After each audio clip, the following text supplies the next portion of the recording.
Hi julle, my naam is Chrisanda en ek is vir meer as 20 jaar in kinder- en oueropleiding.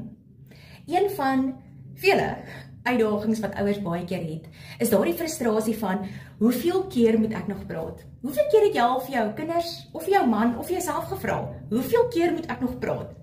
Jy praat, jy gee instruksie, maar daar is nie die aksie nie. Ons praat nie van die reaksie wat nou die tantrum is, of die sug of die blaas, of dalk niks wat gebeur nie. Daar is net nie aksie daar's net nie iets wat gebeur nie. Daai opdrag word nie uitgevoer nie. Nou, ek het vir jou as ouer baie goeie nuus. En dit is, dat die probleem nie net by ons kinders lê nie, maar die uitdaging en die antwoord lê ook by ons as ouers. Nou, daar is vandag soveel boeke en kursusse en video's en podcast, noem het, oor ouerskap en oor antwoorde wat jou kan help tydens sekere uitdagings. Maar ons weet nie altyd wat om te vat en wat om te los nie, en ons weet nie altyd hoe om daai inligting toe te pas nie. Wat lekker is van hierdie hoeveel keer moet ek praat werkswinkel, is dat dit 'n praktiese werkswinkel is. Dit beteken dit wat jy daar hoor en leer, gaan jy in praktyk kan gaan toepas by jou huis, sodat jy die resultate kan sien en gaan sien. Nou tydens hierdie werkswinkel spreek ek 4 dele aan. Die eerste gedeelte is gesag. Jy as ouer moet verstaan, wat is gesag? Hoe lyk gesonde gesag? Wat is die verskil tussen gesag en mag? En waarmee is ek tans besig?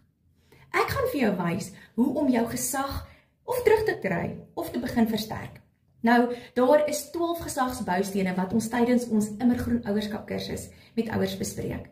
Maar daar is nie tyd vir alles nie, maar ek gaan 'n paar van hulle met jou bespreek en vir jou praktiese raad gee, sodat jy daai verandering kan begin sien wanneer jy dit toepas. Die tweede gedeelte is temperament.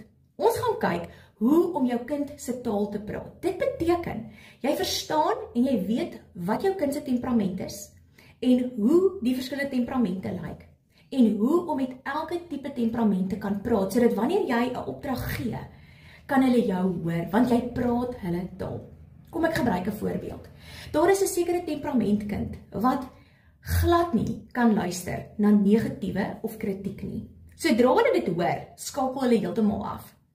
So, daar is 'n manier waar jy 'n opdrag kan gee of kritiek kan lewer en hulle kan actually daarna luister.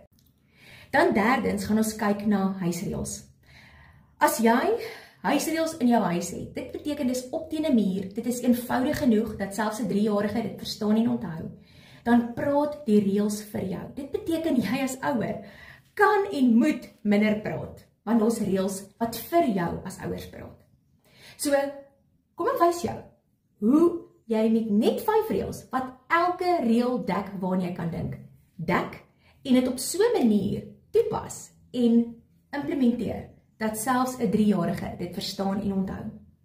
Laastens gaan ons kyk na hoe 'n goeie opdrag lyk. Wat is die eienskappe van 'n goeie opdrag? So ons het gegaan en die woord opdragte gevat en met elke letter het ons 'n woord gekoppel wat 'n goeie opdrag beskryf. Kom ek gee 'n voorbeeld. As ons gaan kyk na die T van opdragte, dan kyk ons na tydig en tydsgebonde. Dit beteken, wanneer jy 'n opdrag gee, dan sê jy vir jou kinders presies wanneer hulle iets moet doen en dan ook hoe lank tyd hulle het om dit te doen. As jy vir jou kinders net sê, jy moet gaan bad, dan maak hulle daai sinnetjie klaar en sê, voor ek gaan slaap, as ek vuil genoeg voel hierdie week. Maar as jy vir jou kinders sê, jy moet oor 5 minute gaan bad, of jy moet gaan bad as hierdie storie klaar is, dan weet hulle presies wanneer hulle dit moet doen. En as jy vir hulle sê hoe lank tyd hulle het om dit te doen, gaan hulle nie vir 'n uur in die bad lê, terwyl al die ander bediensissies dalk moet dek en help in die huis nie.